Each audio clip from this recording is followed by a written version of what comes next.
প্রথমে দিলাম কিছুটা তেল, রান্নার তেল, যে যে তেল খান সেই তেলে দিবেন। আমার শাশুড়ি এভাবে মাছ রান্না করে, আজকে সেভাবে মাছ রান্না করবো। অনেক সহজ মাছ রান্নাটা, খেতেও অনেক মজা হয়। দিয়ে দিলাম এক মুঠের মতো পেঁয়াজ কুচি। এটাকে ভেজে নিতে হবে। পেঁয়াজটা কিন্তু হালকা গোল্ডেন হয়ে গেছে, এখন একটু পানি দিতে হবে যেন মশলা না পুড়ে যায়। এখন মশলা দিব, 1 চা চামচ আদা রসুন বাটা, চামচ লবণ, 1/2 চামচ মরিচের গুঁড়া, 1 চামচ মরিচের গুঁড়া।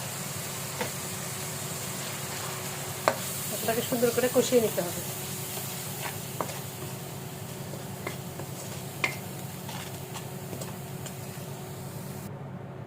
সামান্য একটু পানি দিয়ে দিয়েছি মশলাটা কষানোর জন্য, মশলাটা থেকে কাঁচা ফ্লেভার চলে যাবে। তারপরে মশলার মধ্যে মাছটা দিয়ে দিব। মশলাটা কষানো প্রায় হয়ে গেছে, এখন আমি দিয়ে দেবো মাছ, টাটকা মাছ, মানে ফ্রিজে রাখি নাই, টাটকা মাছ আজকেই নিয়ে আসছে। এভাবে আমরা মাছ না ভেজে রান্না করি, আমার শাশুড়ি এভাবে না ভেজে মাছ রান্না করতে পছন্দ করে। মাছ দিয়ে দিলাম কয়েক টুকরা, মাছটাকে কষাই নিতে হবে। তেলের উপরে মাছটাকে সুন্দর করে কষাই নিতে হবে, যেহেতু মাছটা ভাজি নাই, মাছটাকে ভালো করে কষাই নিতে হবে।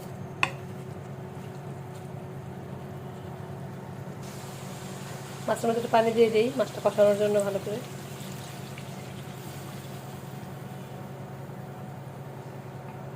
ঢেকে এখন একটু ভালো করে কষিয়ে নিই মাছটাকে দিলাম। মাছটা দেখি কি অবস্থা মাছের। মাছটা এখন আর নাড়া যাবে না, মাছটা নাড়া দিলে ভেঙে যাবে, এই জন্য মাছটাকে এভাবে, আমার শাশুড়ি পাতিলে রান্না করে, এভাবে ঝুঁকে ঝুঁকে রান্না করতে হবে। আমাদের সাথে একটা আলু পাতলা করে কেটে নিয়েছি, এর দিয়ে দিব। এর সাথে আলুটাও কষানো হবে। দিয়ে দিব অর্ধেকটা টমেটো।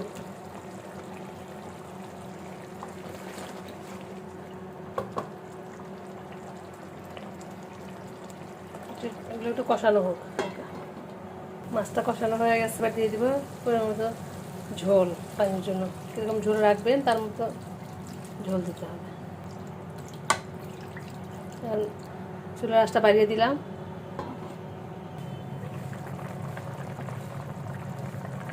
মাছটা আদা হয়েছে, এই সময় দিয়ে দিব কয়েক টুকরা বেগুন, ছোটো একটা বেগুন, এই বেগুনটা দিয়েছি। আগে দিলে বেগুনটা গলে যায়। আর দিব একটা কাঁচামরিচ ভেঙে।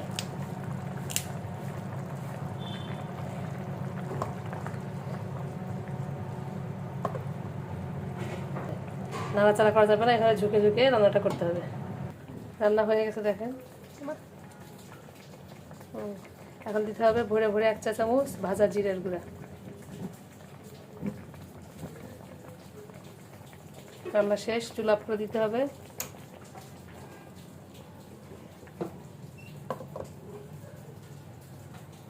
কেমন লাগলো রান্নাটা জানাবেন। দেখেন এভাবে রান্না করলে একদম সহজ রান্না, এক পাতিলে রান্না, উঠাইতে হবে না, নামাইতে হবে না, ভাজতে হবে না। আর মাছগুলো টাটকা হলে এভাবে রান্না করলে বেশি মজা হয়। আমার শাশুড়ি এভাবে রান্না করে, খুবই মজা। এভাবে রান্না করবেন, রান্না করে ফিডব্যাক জানাবেন কেমন লাগে। মশলা নিজের ওপর, ঝাল মশলা নিজে, লবণ কারা কেমন খান আপনারা সেভাবে দিবেন। একটা মাছ উঠিয়ে দেখায় দেখেন, মাছ কিন্তু ভাঙে নাই, টাটকা মাছ হলে কিন্তু এরকম হয়, নিচু নিচু হয়ে যায়। সবগুলো মাছে আস্ত আছে, কোনো মাছই ভাঙেনি।